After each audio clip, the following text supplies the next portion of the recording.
March 4 തിങ്കളാഴ്ച, നോമ്പുകാലത്തിലെ 3-ാമത്തെ ആഴ്ചയിലെ തിങ്കളാഴ്ച. ലൂക്ക 4:24 മുതൽ 30 വരെ വാക്യങ്ങൾ. നായ്ക്കൾ കുരയ്ക്കുന്നു, പക്ഷേ കാരവാൻ മുന്നോട്ട് പോകുന്നു. അന്യായമായ വിമർശനങ്ങളാൽ വിഷമിക്കുന്നവർക്ക് വിലപ്പെട്ട ഒരു പാഠം നൽകുന്ന ഒരു പഴഞ്ചൊല്ലാണിത്.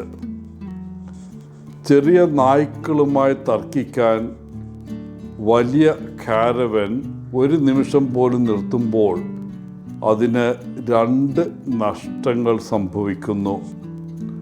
ഒന്ന്, മുന്നോട്ടുള്ള പുരോഗതി തടയപ്പെടുന്നു. പിന്നീട് മറ്റൊന്ന്, നായ്ക്കളുടെ കുര കുറയുന്നതിന് പകരം വർദ്ധിക്കുകയേ ഉള്ളൂ. അന്യായമായ വിമർശനം അല്ലെങ്കിൽ തെറ്റ് കണ്ടെത്തൽ അത് ചിലരുടെ സ്വഭാവമാണ്.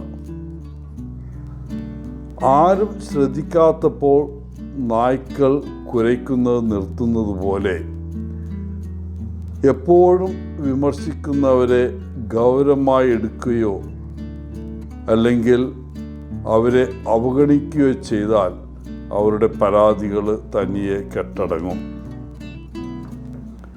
ഇന്നത്തെ സുവിശേഷ ഭാഗത്ത് യേശു തൻ്റെ ശ്രോതാക്കളോട് തുറന്നു പറയുന്നു, സാധാരണയായി ഒരു പ്രവാചകനും തൻ്റെ ജന്മനഗരത്തിൽ അംഗീകരിക്കപ്പെടുന്നില്ല.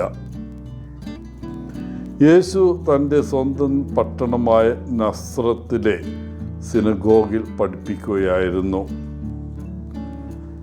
ഒരു പ്രവാചകനായിട്ടോ അധ്യാപകനായിട്ടോ കാണാൻ കഴിയാത്ത വിധം യേശു അവർക്ക് സുപരിചിതനായിരുന്നു.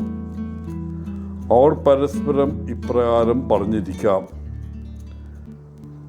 നമ്മോട് പ്രസംഗിക്കുവാൻ ഇവൻ ആരാണ്? ഇവൻ ജനിച്ച ദിവസം മുതൽ നമ്മൾ ഇവനെ അറിയുന്നില്ലേ? നമ്മുടെ അയൽപ്പക്കത്ത് വളർന്ന ഒരു കുട്ടി യഥാർത്ഥത്തിൽ മിശിഹ ആണ് എന്ന് ആർക്കാണ് വിശ്വസിക്കാൻ കഴിയുക? പലപ്പോഴും പരിചയം അവജ്ഞയെ ഉളവാക്കുന്നു.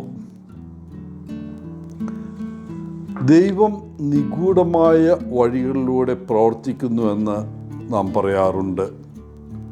ചില സമയങ്ങളിൽ തൻ്റെ സന്ദേശം നൽകുന്നതിന് ദൈവം നമ്മോട് അടുപ്പമുള്ള ആളുകളെ ഉപയോഗിക്കുന്നു. മറ്റു ചില സമയങ്ങളിൽ നമുക്ക് ചില അടയാളങ്ങൾ നൽകാൻ അപരിചിതരെയും ഉപയോഗിക്കുന്നു. ചിലപ്പോൾ പ്രകൃതിയെപ്പോലും ഉപയോഗിക്കുന്നു. അതുകൊണ്ടാണ് ക്രോധത്തിന് പകരം വിശ്വാസത്തോടെ അവൻ്റെ സന്ദേശം സ്വീകരിക്കാൻ നാം എല്ലായ്പ്പോഴും തുറവി ഉള്ളതായിരിക്കണം എന്ന് പറയുന്നത്. ഇതിന് വിനയം ആവശ്യമാണ്. പലപ്പോഴും അസൂയയും അഹങ്കാരവും ചിലപ്പോൾ നിസ്സാരമായ ജിജ്ഞാസയും ദൈവത്തിൻ്റെ അനുഗ്രഹങ്ങൾ സ്വീകരിക്കുന്നതിൽ നിന്ന് നമ്മെ തടസ്സപ്പെടുത്തുന്നു. പലപ്പോഴും നമ്മെക്കുറിച്ചുള്ള സത്യം കേൾക്കുമ്പോൾ നാം പ്രയാസപ്പെടാറുണ്ട്, പ്രത്യേകിച്ച് ആ സത്യം അപ്രിയമാണെങ്കിൽ. അതുകൊണ്ട് ദൈവദൂതന്മാരെ ഒഴിവാക്കാനുള്ള ഒരു പ്രവണത നമുക്കുണ്ട്. ഏറ്റവും ഭയാനകം ആ ദൂതനെ കൊല്ലുക എന്നതാണ്. സത്യത്തിൻ്റെ എല്ലാ വാഹകർക്കും ഇത് സംഭവിക്കുന്നു. യേശു നമ്മുടെ ഇടയിലൂടെ കടന്നു പോകുമ്പോൾ നമുക്ക് അവനെ തിരിച്ചറിയാൻ സാധിക്കാത്തത് ഒരു തുറന്ന മനോഭാവം ഇല്ലാത്തതുകൊണ്ടാണ്. അവനെക്കുറിച്ചുള്ള ചില അറിവുകൾ നമുക്ക് ഉണ്ട്. ആ അറിവ് വെച്ച് യേശുവിന് നമ്മൾ ഒരു പെട്ടിയിലാക്കി വച്ചിരിക്കുകയാണ്. പലരുടെയും മനസ്സിൽ ദൈവത്തിൻ്റെയോ മിശിഹായുടെയോ ഒരു കാരിക്കേച്ചർ, അതായത് ദൈവം ഇങ്ങനെ ആയിരിക്കണം എന്ന ഒരു ചിന്തയുണ്ട്. മറ്റൊരു വിധത്തിൽ പറഞ്ഞാൽ മനുഷ്യൻ സ്വന്തം ദൈവത്തെ സൃഷ്ടിച്ചു വച്ചിരിക്കുകയാണ്. ദൈവരഹസ്യം പലർക്കും നഷ്ടമാകുന്നതിൻ്റെ കാരണം ഇതാണ്.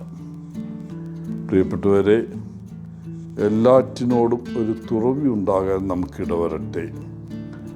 എല്ലാവർക്കും നല്ല ഒരു ദിനം ആശംസിച്ചുകൊണ്ട് ഒത്തിരി സ്നേഹത്തോടെ പോളച്ചൻ CSSR ഫ്രം കേരള.